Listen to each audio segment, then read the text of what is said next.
Merciful Heavenly Father, we thank you for giving us eternal life, and to give us this eternal life, you sacrifice yourself, died on the cross.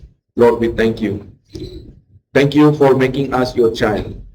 Even though we are enemy of you and going our own way, but Lord, your love changed us and you make us your children. Lord, we thank you. Lord, until we meet with you, you want us to live according to your will, so that when we meet with you, you can praise us and you can give what help you have promised to all of us. So Lord, give us the strength and also wisdom so that we can live according to your will. Lord, also we pray for our brothers and sisters. There are some brothers and sisters who are not feeling well. Lord, help them so that they can recover. And also, Lord, we pray for those who are spiritually weak. Lord, they need your special grace. Lord, be with them. Lord, continue to bless our church so that we can grow and we can do your will, that is to bring the lost soul unto you. Lord, just we want to see our life, ourselves, better and better until we meet with you. So Lord, be with us and help us. And everything we commit unto your mighty hand. In Jesus' name I pray. Amen. Okay, let's turn to Exodus chapter 12. Old Testament. Exodus chapter 12. Exodus chapter 12, verse 1 to 14 will read responsive reading. Exodus chapter 12, verse 1 to 14. It is a little bit long, but let's read responsive reading. I will read verse 1, follow verse 2, so we'll go till verse 14. Let me read verse 1. Now the Lord spoke to Moses and Aaron in the land of Egypt, saying, This month shall be your beginning of months. It shall be the first month of the year. Speak to all the congregation of Israel, saying, on the 10th of this month, every man shall take for himself a lamb, according to the house of his father, a lamb for a household. And if the household is too small for the lamb, let him and his according to the number of the persons, according to each man's need, he shall make the count of them. Your lamb shall be without blemish, a male of the first year. You may take it from the sheaf of from the goats. Now shall be taken unto the 14th day of the second month. Then the altar shall be of the congregation for which there shall be. And they shall take some of the blood and put it on the two doorposts and on the lintel of the houses where they eat it. And they shall eat the direction of the night, because they dry with unleavened bread, and with bitter herbs they shall eat. Do not eat it raw, nor boiled at all with water, but roasted in the fire, its head with its legs and its entrail. And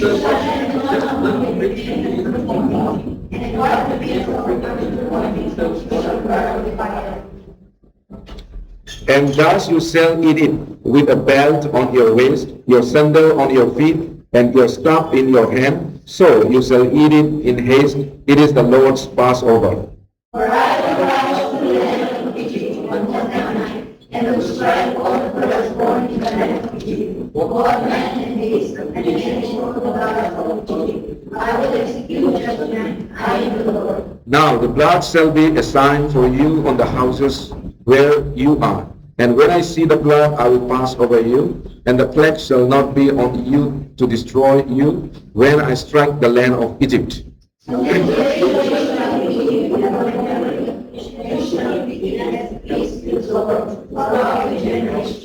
We shall give it as a peace by the last.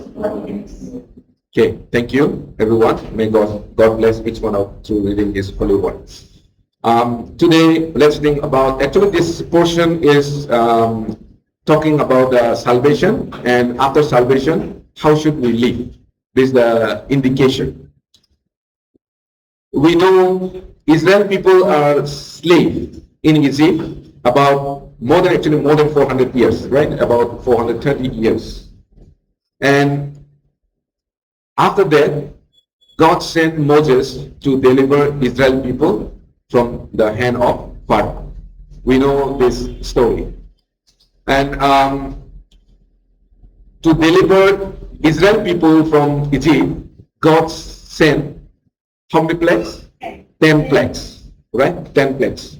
So first was water turned into blood, and then there was a lot of frogs, and then lice, and then like flies, and livestock become diseases, and then boil, hailstorm, and the darkness, and then last death of firstborn. So that was the 10th plague, and the last was death of the firstborn.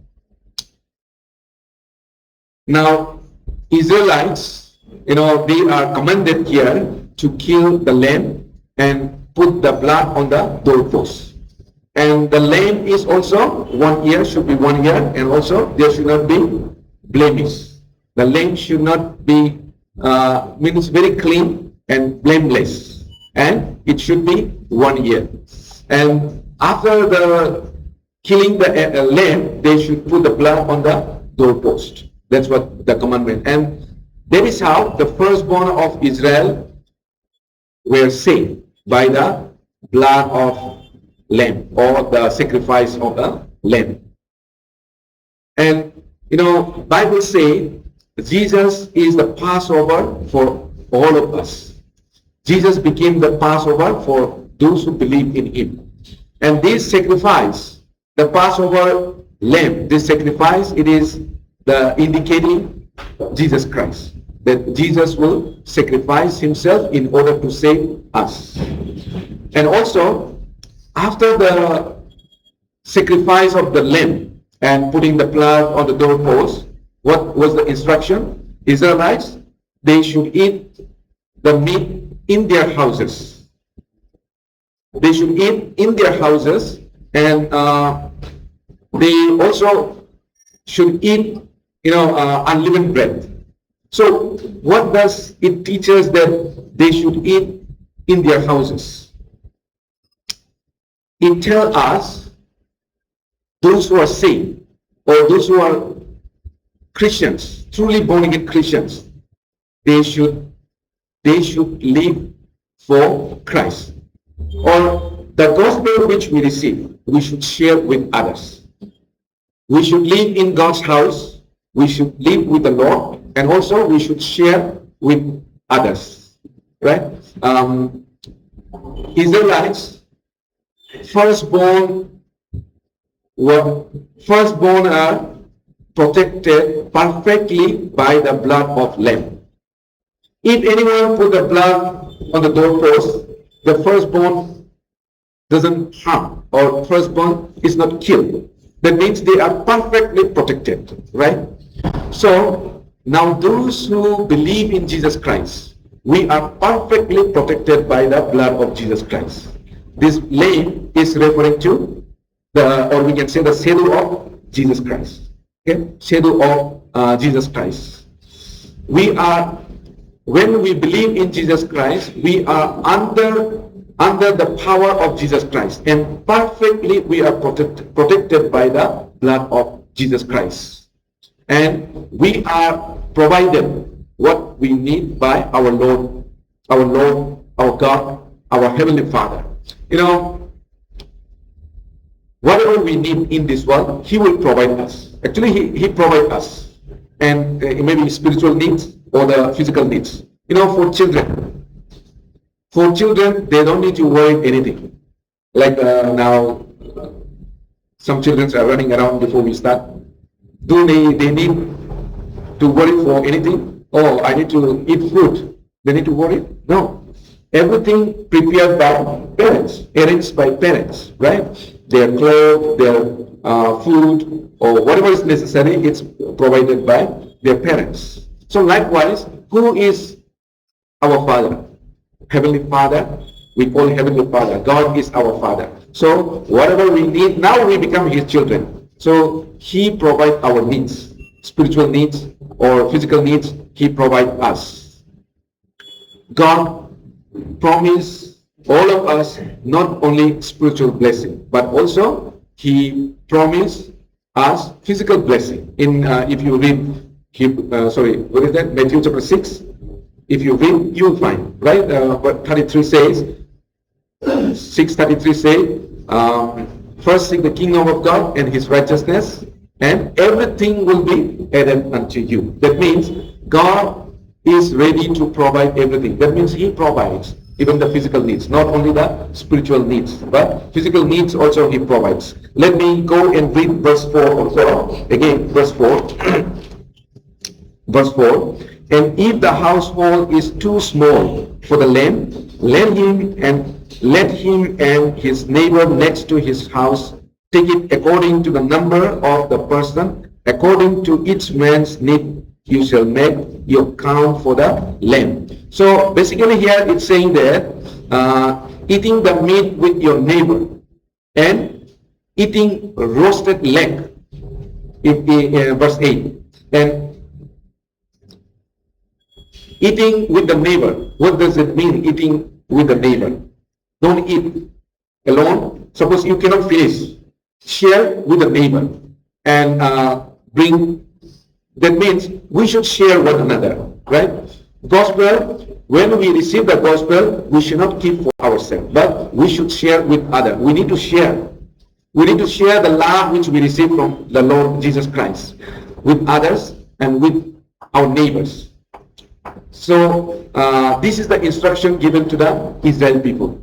Share your love with others. And eating roasted leg means we have to partake the sacrifice of our Lord Jesus Christ, His suffering. We have to take part. If we are in Christ, means we also should take part the suffering of Jesus Christ. Now, what is the suffering of Jesus Christ?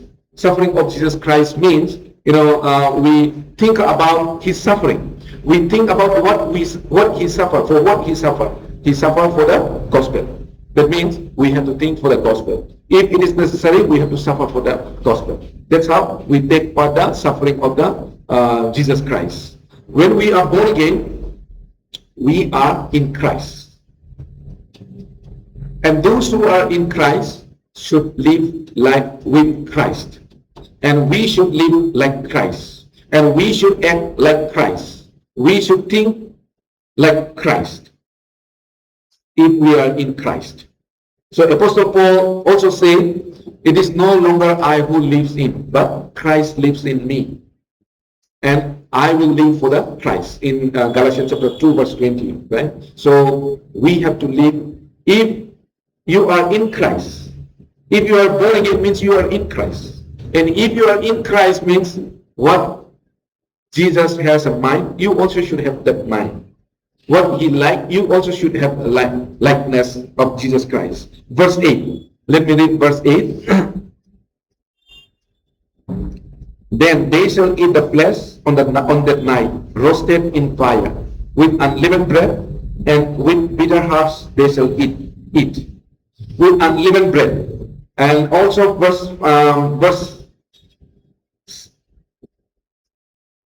where is that? Okay.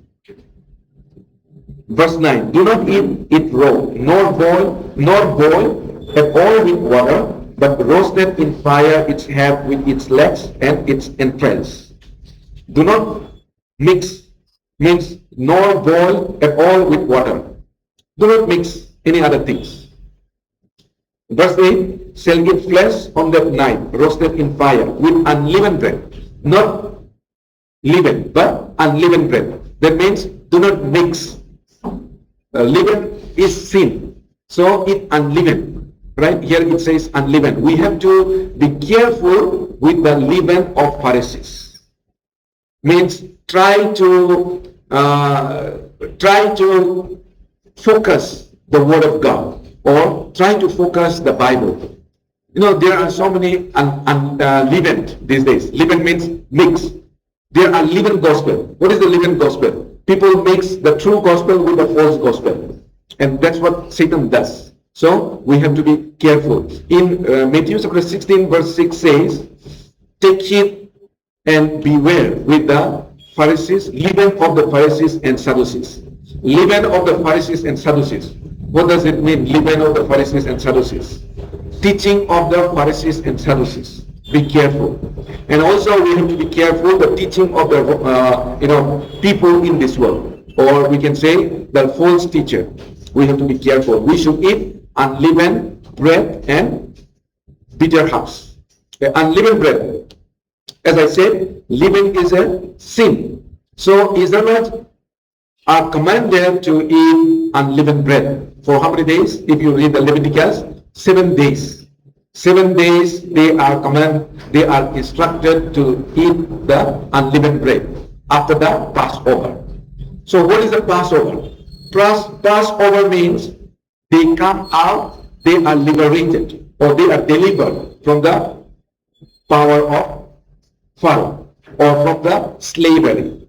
That means they get the freedom. And it represents we are delivered from the power of Satan when we believe Jesus Christ. So Jesus becomes our Passover. And after Passover, they are commanded to eat the unleavened bread for 7 days. That means spiritually now we can apply like this. After Passover, after we are born again, we should live a pure life. Or we should eat unleavened bread means we should live pure life or the holy life. That's what spiritually means. And what is the bitter herbs? Bitter herbs remind them how they were in Egypt. In Egypt, they are slaves. Anytime they are killed and they are forced to work hard, they are slaves. Slave has no right those days. Slave is like a kind of tools.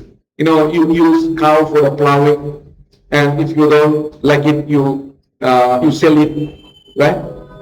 And sometimes they kill and eat. So that's how they treat to the animal. So men also, they do the same thing. If they don't like, just they sell.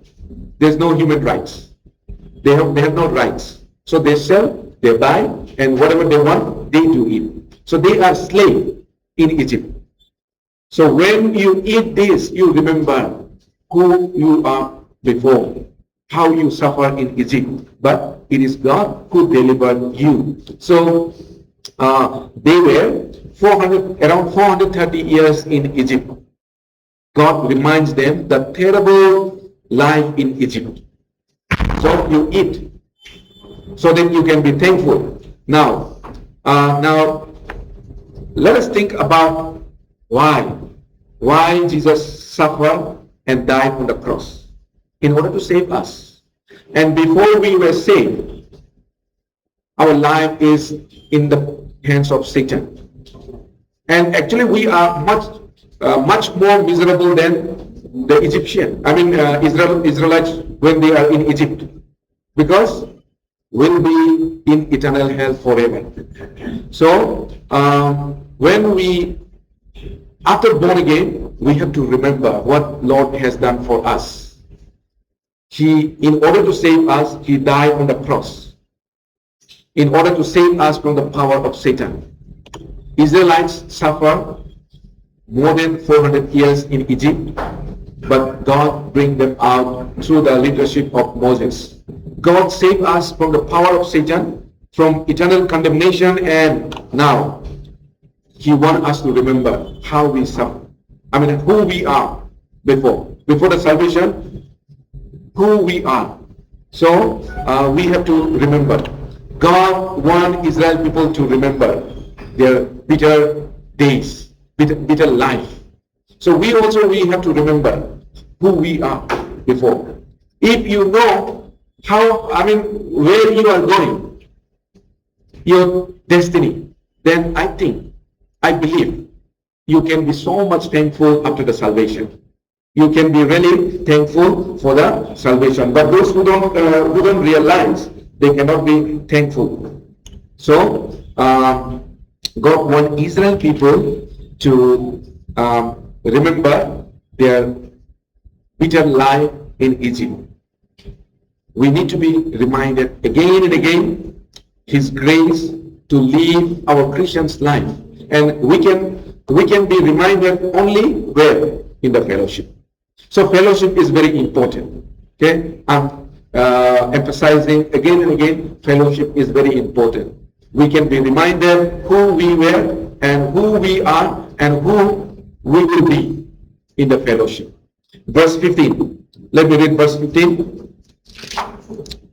7 days you shall eat unleavened bread.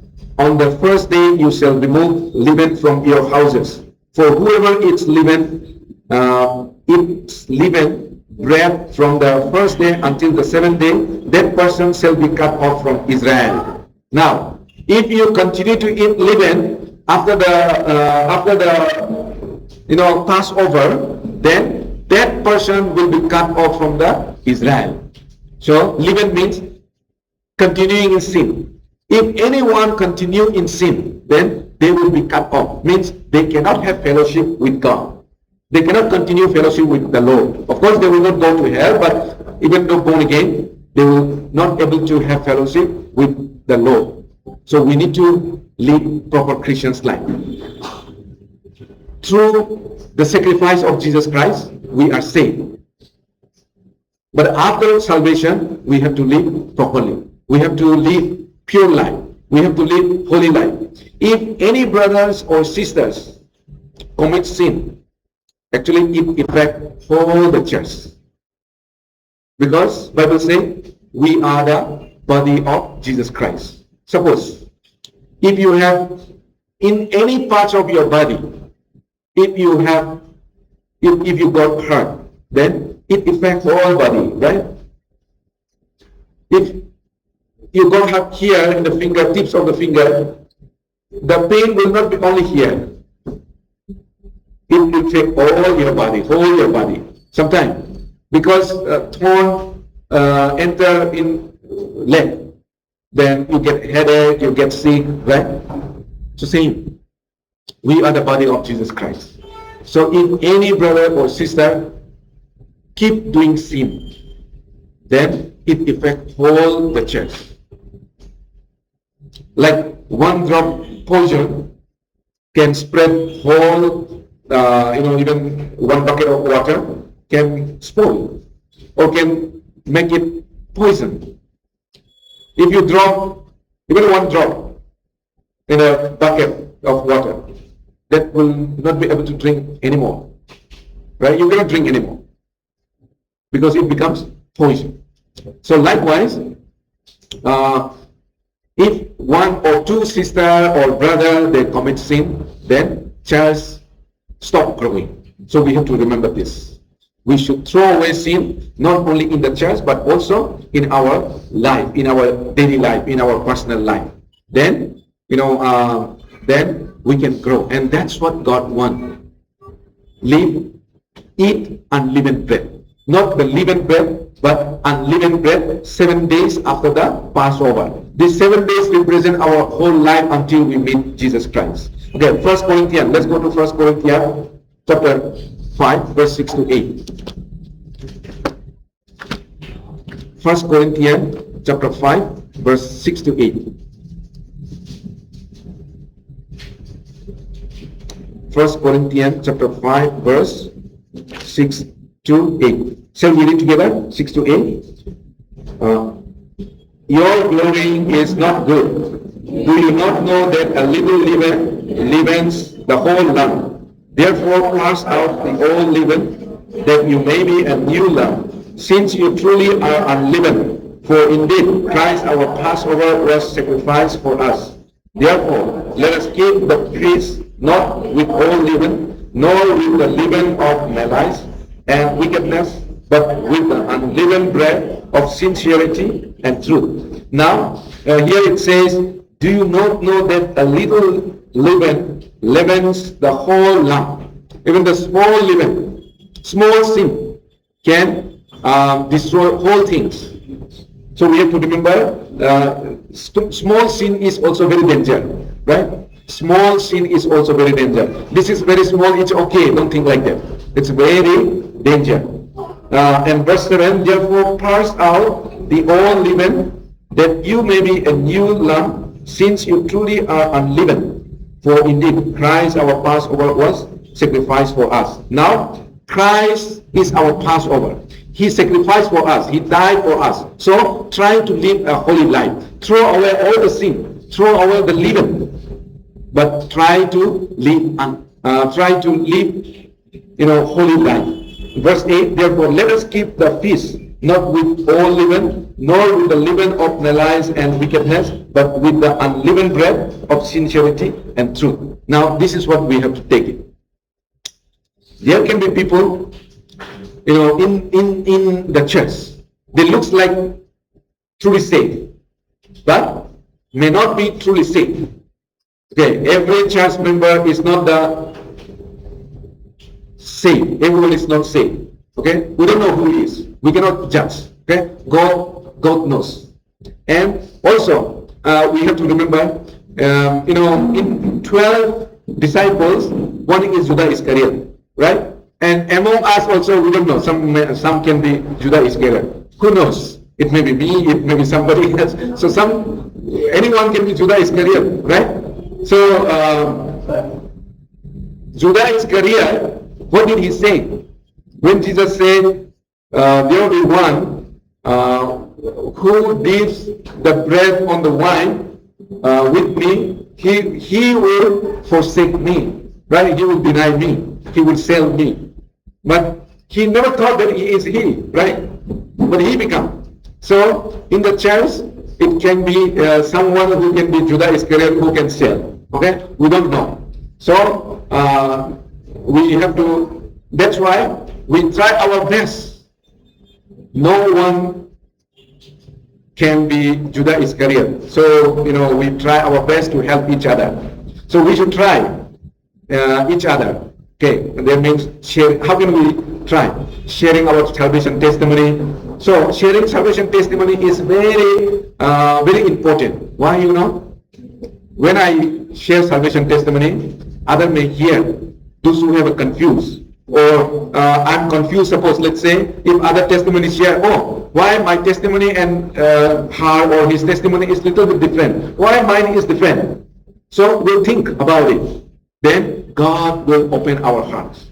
So that's why it is very important to share the testimony, and that's how we can learn. We can teach one another. Satan will use those kind of those who are not sure about their salvation, those who are not truly saved. Satan will use. Even as I say, Judas Iscariot, he never realized I'm selling Jesus Christ. After he took the money, he realized I'm not doing good, right? So he tried to give back the money. You remember? He realized. So it can happen. So that's why we have to be careful. And those who are not truly saved, Satan will use those people like a tool to attack Christians. So attacking Christians means they will try their best to commit sin. Okay, this is nothing. Yeah, others also doing. Why not we? We can do. Right? That with that how they will encourage. So if you found anything encouraging to you to commit sin, then you should take a side from them, from that kind of person. Once again, if anyone is encouraging to commit to sin, then you have to take a side from them. Even though maybe they look very good in the church. Suppose, let's say, just example. Of course, there are more young, right? Many of our church brothers and sisters are young. Suppose you are young, so maybe admire each other, okay, among the church member, brother or sister. So they are saying that, okay, before get married also we can live together, no problem. People are doing that. Now we are living in, what we call it, Z generation, right?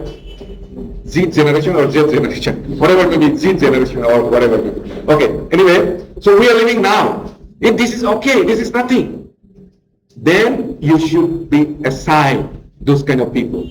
Because Bible clearly says this is sin, right? And this is the great sin, the greatest sin in the Bible it says. So before marriage, man and woman should not live together. Okay, they should not have any physical relationship. That should be very clear for Christians. So from that kind of person, better to take aside. And we have to keep the Passover. We receive the salvation through the sacrifice of Jesus Christ. So we have to live a clean life without sin. Okay. Passover means, Passover means believing in Jesus Christ, because Jesus is our Passover. But if anyone say now we have to keep the Passover, then that is also not right. There is a wrong teaching. Passover, Jesus is our Passover. There are so many Christians you see these days, we should keep the Passover, right? We should keep the Passover. So they keep the Passover day. And Passover day is, 14th day of the first month of Israel. That is a Passover. So many people say we have to keep the Passover. Many Christians say, but that is wrong. So that is not a right teaching. We have to live holy life, and we have to follow the right teaching. Bible says, do not be deceived. Satan may say, you can sin a little bit, no problem. But we should not be deceived. The children of God should not be like other children. We should be different. Children of God should be different. Children of God should live like a children of God. Jesus said, you will know them by their fruits. So our life shows that who we are. If anyone living like before salvation, or before they say I'm born again now, but if they live still like before, then we must check our salvation, or we must be careful with that people, because Jesus said you will know them by their fruits. Of course, we have to pray. We have to pray like King David. King David prayed, right? Search my heart. Is there any sin? So, we sometimes we don't know we are doing right or wrong. So we have to come to the fellowship, and also we have to pray, Lord, if there's anything wrong me, help me to know so that I can throw it out. Otherwise, we don't know. So we have to pray. So King David prayed like this. Let's go to Psalm number 139. Psalm number 139, verse 23 onwards I will read. 139, 23 onwards I will read. Just you can look your Bible. Search me, O God, and know my heart. Try me and know my anxieties, and see if there is any wicked way in me, and lead me in the way everlasting. Okay. Lead me in the way everlasting. Search me, O God, and know my heart. Try me and know my anxieties. And if there is any wicked way in me, if there's any wicked way or sinful way in me, please let me know, so that I can change. Right? This kind of prayer we need to have, so that we can know our sin and we can overcome. To realize our sin, what we should do? We should be in the fellowship, and we should study the Word of God. The more we study the Word of God, the more we realize our sin, more and more. Studying the Bible is like coming to the mirror. When you come to the mirror, you will realize, how your looks, right? I need to comb the hair, I need to put something, or I need to wash. You will know, right? But if you don't come to the mirror, I don't think you will realize, right? So Bible is like a mirror. So we have to study the Word of God, and we have to come to the fellowship, so that we can realize how my life is now, how I'm living my life, my Christian's life,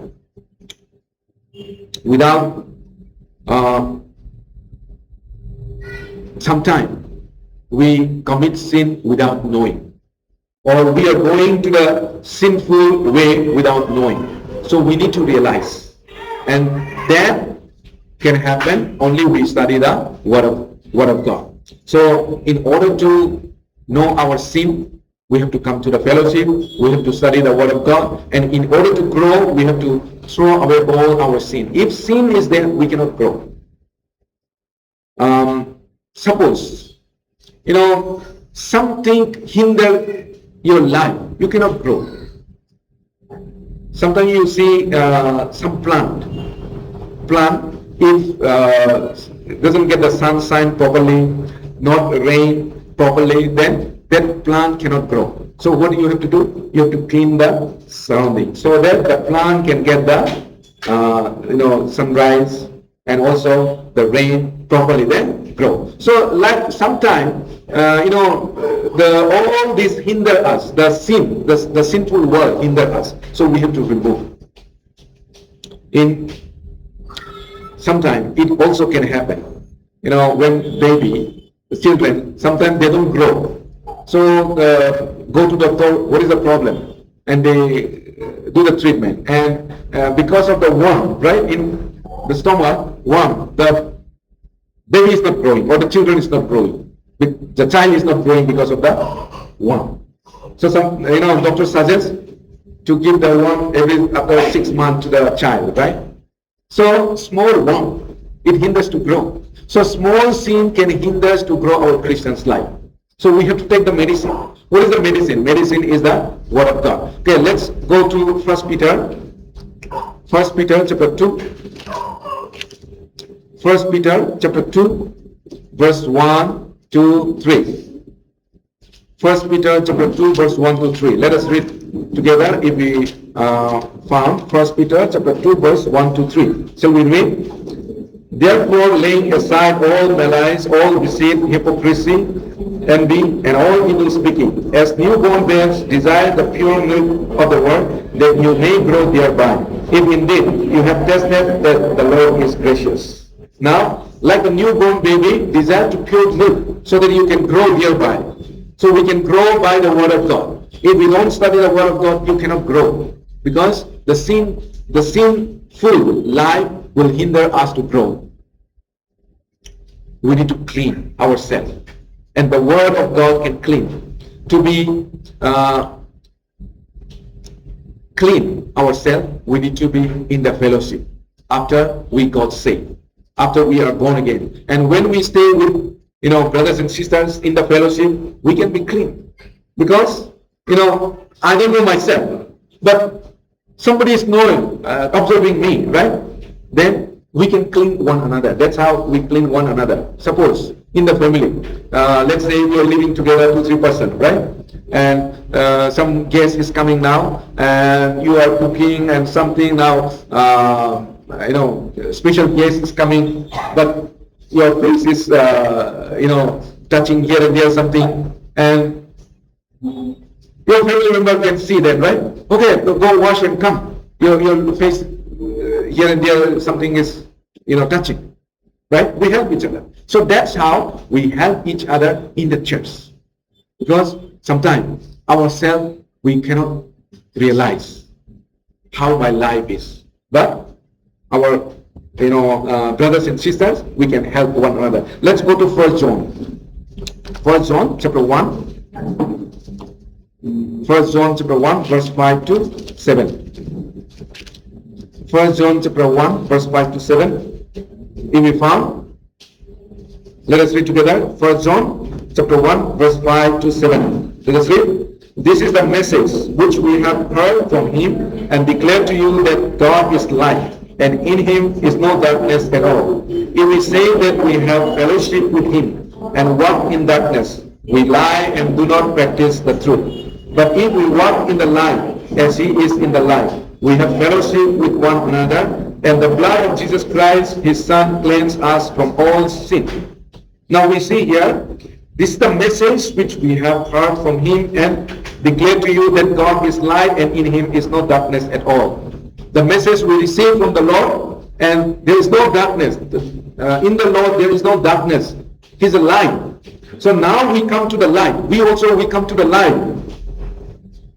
And now, this is important. If we say that we have fellowship with him and walk in darkness, we lie and do not practice the truth. You say you are born again, but still you love the darkness. That means that is not true. You are not practicing the truth. So we must practice the light which we receive from the Lord. Means, we should be living holy life until we meet Jesus Christ. One, we lie and do not practice the truth. But if we walk in the light as he is in the light, we have fellowship with one another. Even though we are born again, if we don't throw away our sinful life, sinful act, sinful way, then we cannot have proper fellowship with the Lord. So that's why we have to help one another to clean one another, right? And where we can help in the fellowship. So when we come to the fellowship, when we live together, when we study the word of God, then we can clean. Sometimes the word of God tells us this is not right. So we examine ourselves. And sometimes brothers and sisters is seeing your wrongdoing. Then when they laugh, they will tell this is not right. What you are doing is not right. Suppose now something which is not right. If you love that person, definitely you will go and say this is not right. Right? Don't do. So that's how we clean one another in the church. That's why God gave this church. Christ had suffered for us and died on the cross for our sin. Now, those who have this heart, how can we live same before how we live? It is not possible, right? Because we know my sin has killed Jesus Christ. Then how can I repeat that? Of course, when we are blinded by the darkness, we can be like that again. So that's why fellowship is important. As a child of holy God, we also should live a holy life. We should not live like worldly people. We should be different with the worldly people because we are children of God. Sometimes I say this: king children and the normal children, all their lifestyle is different, right? Their lifestyle is different. And in this world now, also those who are very famous in this world, like let's say who's that? Celebrities, children, and like children, they are different, right? Orphanage, those who are orphanage, they are different. The way they live is different. So we are children of God. We should be different. We should be different. We should not live like the children of the Satan or the people of the world. God said, "Be holy as I am holy." Right? Be holy as I am holy. We should live a holy life. Let's go to 1 Peter chapter 4, verse 12.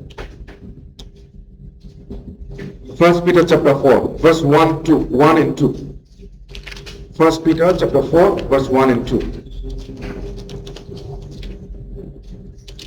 1 Peter chapter 4, verse 1 and 2. Shall we read together? Therefore, since Christ suffered for us in the flesh, arm yourself also with the same mind. For he who has suffered in the flesh has ceased from sin, that he no longer should live the rest of his time in the flesh for the lust of men, but for the will of God. So now we are different, right? Since Christ suffered for us in the flesh, arm yourself also with the same mind. Now we need to have the same mind with Christ. For he who has suffered in the flesh has ceased from sin. So now we are ceased from sin. And verse 2 is very important, that he no longer should live the rest of his time in the flesh for the lust of man. Now we are living in the flesh, but we should not live for the flesh. We should not live for the lust of the flesh, but we should live for the will of God. What is the will of God? The will of God is to save the lost. So that means we should live to preach the gospel. We should live to bring the lost soul unto the Christ. That is the purpose of our Christian's life. So that's what here it says. In this world, actually there's no true hope, because the hope of this world is dead hope. But some people think that Jesus saved to give only physical blessing. So, they are focusing too much physical blessing. And they follow the physical blessing. But just, we can think. Even God may bless you so much in this world. But one day, you'll die, right? Nobody can live forever. One day you will die. Even though God bless you so much physically in this world, but if you don't get the spiritual blessing, what is that? Because you have to leave all this, and you will be in eternal hellfire, and you will be suffering, you will be tormenting. So, physical blessing is actually not very important in God's eyes. That's why you see some Christians, they live in this world very pathetic life, and some Christians even they are killed.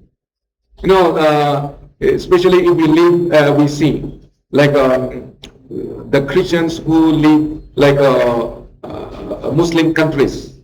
How much they are tortured. So what will you say about that?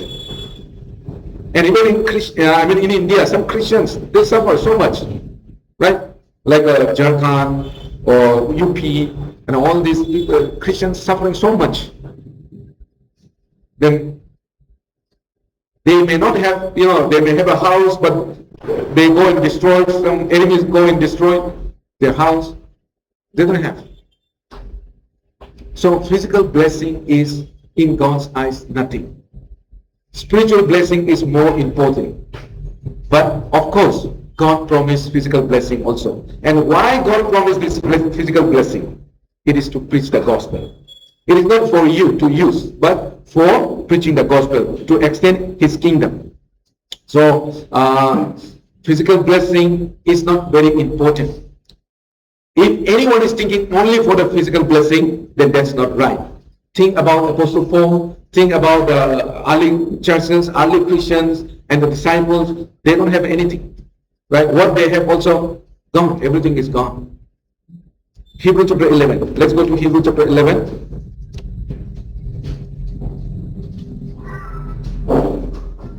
Hebrews chapter 11, verse 13 onwards I will read. 13 to 16. I will read. These all died in faith, not having received the promises, but having seen them afar off, were assured of them, embraced them, and confessed that they were strangers and pilgrims on the earth. For those who say such things declare plainly that they seek a homeland.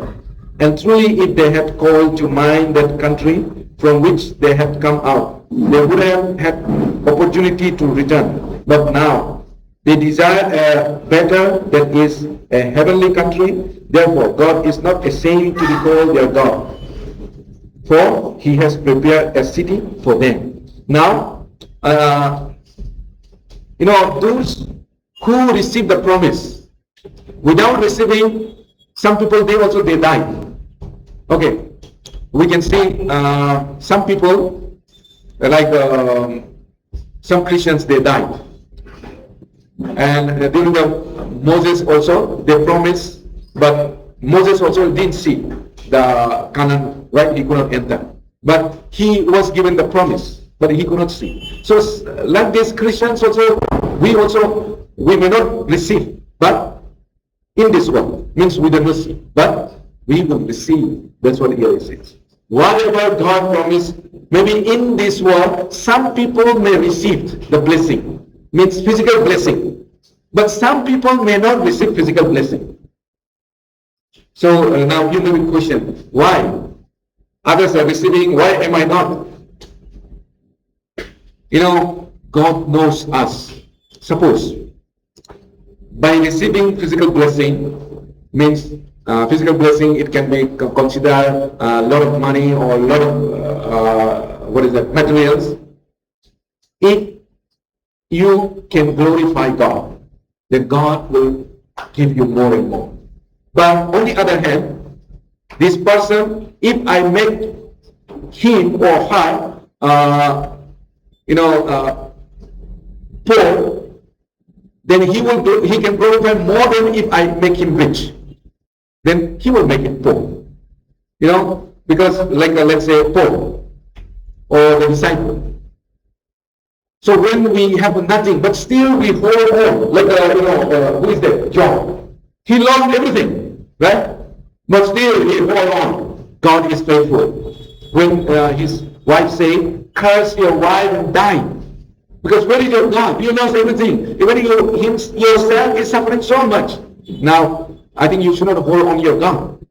But Job said, "Oh, foolish woman." That means he hold on.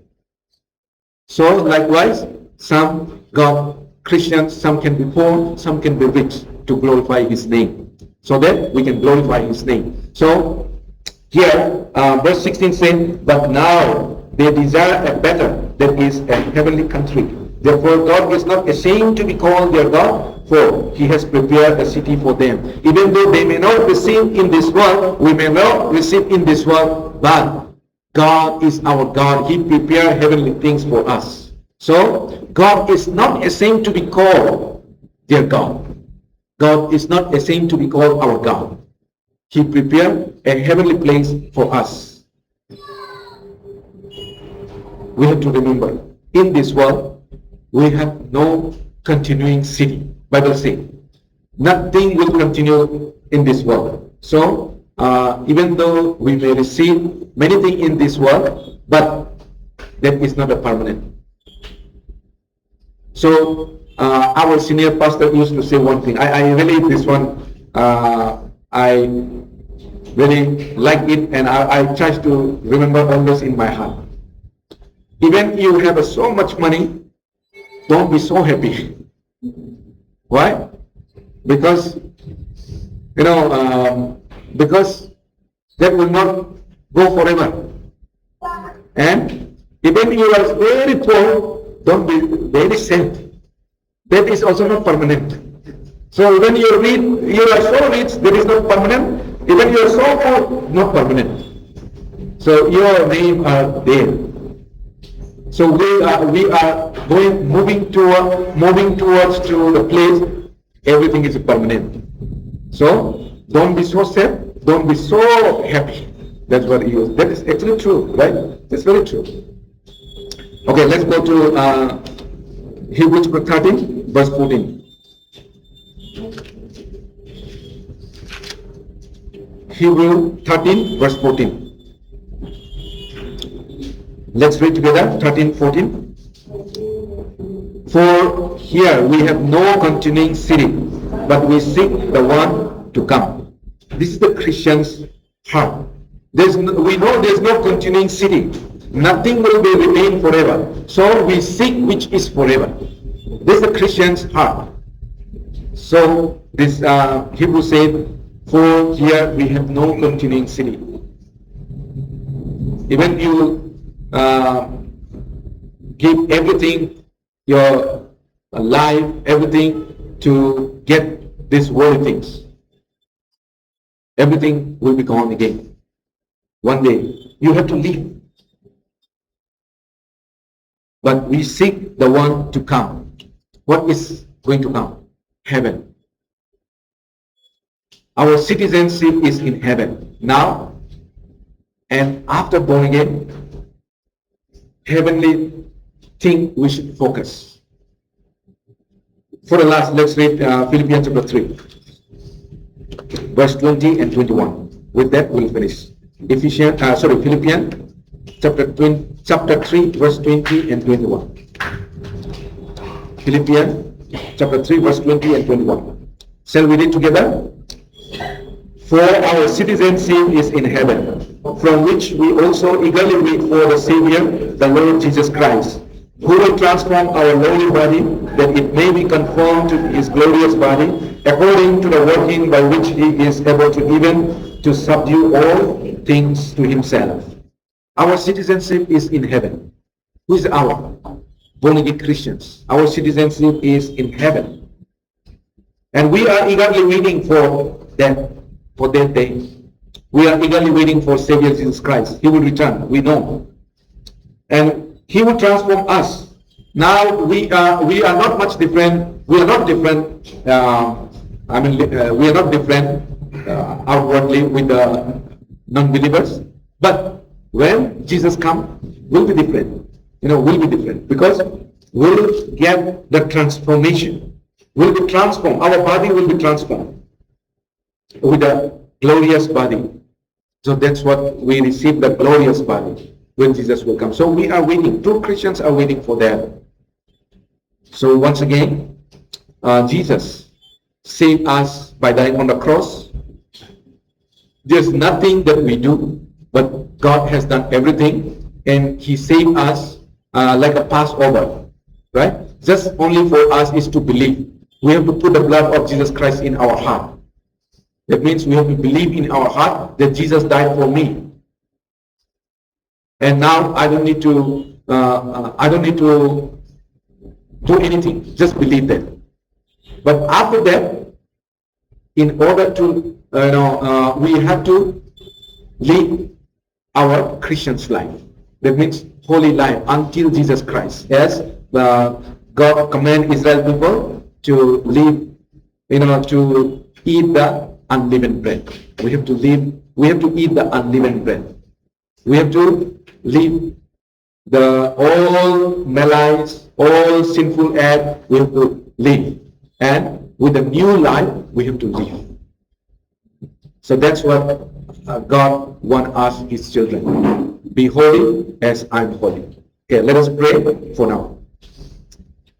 Loving, mighty Heavenly Father, thank you so much for saving us with your holy blood. And now, Lord, you want us to live a holy life so that when we meet with you, we can boldly stand before you.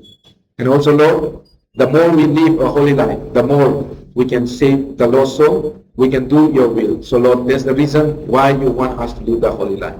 And thank you, Lord, and give us strength, give us the wisdom so that we can follow all the instruction that you have given to us. Lord, we commit the church and everyone here unto mighty care. In Jesus' name I pray.